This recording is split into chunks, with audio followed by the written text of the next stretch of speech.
Yes, you already know we're back live 100.9 FM WXIR. Your boy Mr. Reggie Roy Young in the building, really outspoken youth, acquiring life's experience. You know what? With my boy Darius Fowler. We've been talking about building a boo, building someone for you to maintain a relationship with, something that's going to stand the test of time, something that you can build with, something that you can have for, the things that come in life, right? We talked about the good, but we definitely have to talk about the bad as well, right? We're gonna get to something kind of controversial that you and I both kind of agreed on, right? But in order to have the good, you have to talk about the things that you do not want in a relationship, right? You got to have some type of barrier, some type of boundaries, and those are the things that people tend to bend from time to time, right? You can see somebody in a relationship, they will maybe go back, like T.I. said, 4 or 5 times, right? What are some boundaries or some deal breakers for you? Because, like, for me, I would say there's certain things, like, I've gotten past, like, looking at my phone, right? If a shorty wants to look at my phone, that's cool, right? It used to be a time where I was like, yo, stay out. No matter what was in there, it could have been nothing going on, right? And I would still be like, stay out of my phone. But now, I think that there's times where a woman should be looking at your phone, right? Not searching for anything, but if she's looking at your phone, maybe she's trying to, call your mom or, find something or whatever it may be. We kind of take it overboard. So that's something that, with maturity, with time, you get past, right? What if something happens? She needs to look at your phone. She needs a card number, whatever it may be, right? But there's some things that disqualify someone from being your boo. You got any boundaries that you kind of set, like, yo, shorty, this not it? As I got older, I started getting more boundaries. No. The phone thing is alright. I don't think I have an issue. No, I don't have an issue with phones. If I'm married to my wife. Talk about it. I mean, as far as like drugs is a no. That's a cutoff. Is it hard drugs or is it anything? Would she like marijuana? No. It depends on the situation. Okay. If it's more medical, then I can live past that. Okay. If it's like just because I want to do it for fun, then I'm gonna probably say I'm gonna go hard no. Okay. Nothing wrong with that. Gummies. Sometimes they take gummies for anxiety. That's fine. I just don't want no puffing weed in the house. It smells like weed the whole time. Talk about it. My clothes smell like weed. Breath smells like weed. Cigarettes. I can't do it. I think right there, that's a cutoff for me. That's a cutoff.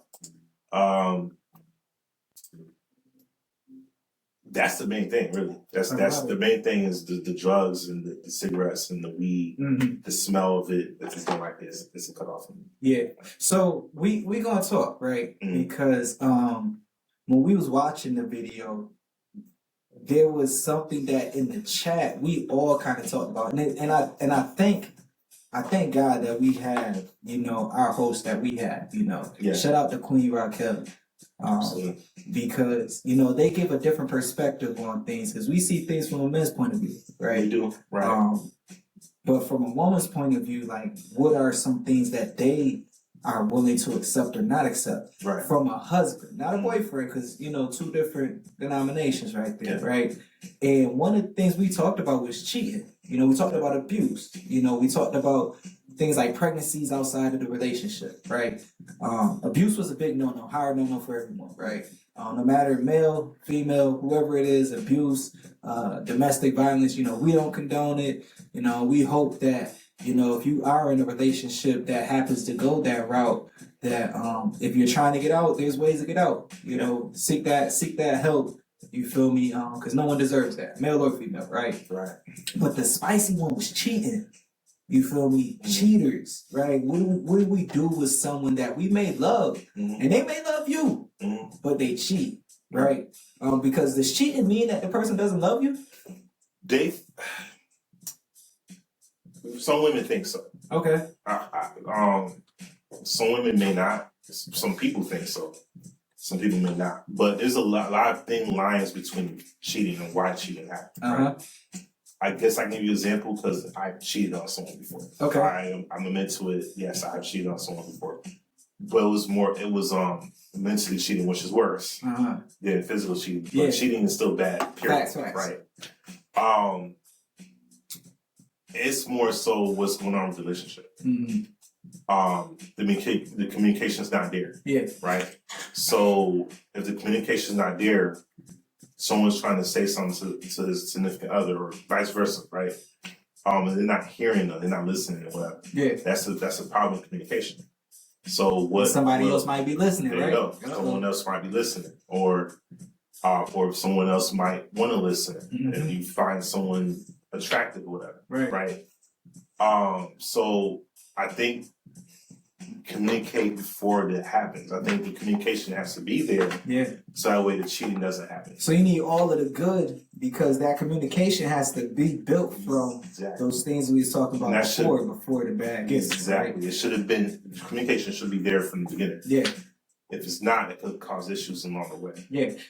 And you know what? You call them vampires. You feel me? Nowadays the kids, they call them snipers. Right. You feel me? The snipers know when there is something going on in a relationship, right? Because the sniper has been scoping for a minute.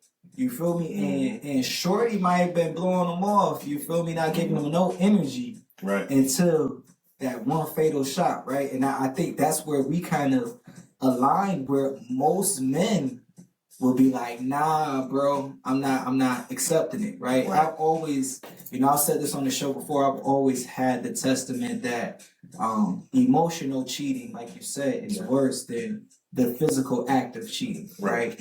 Not to say that physical cheating isn't, still bad. It's still bad, still right? Bad, yeah. But I feel like that is something that can be recovered from, right? Yeah. I guess according to T.I., everything can be recovered from, right? But that emotion where you actually are connecting and sharing things with people that, you wouldn't want someone else to know, right? What did Jay-Z say on 444? Let another woman know things that you should know, right? So when that happens, right, I feel like that's one of the biggest disqualifications, right?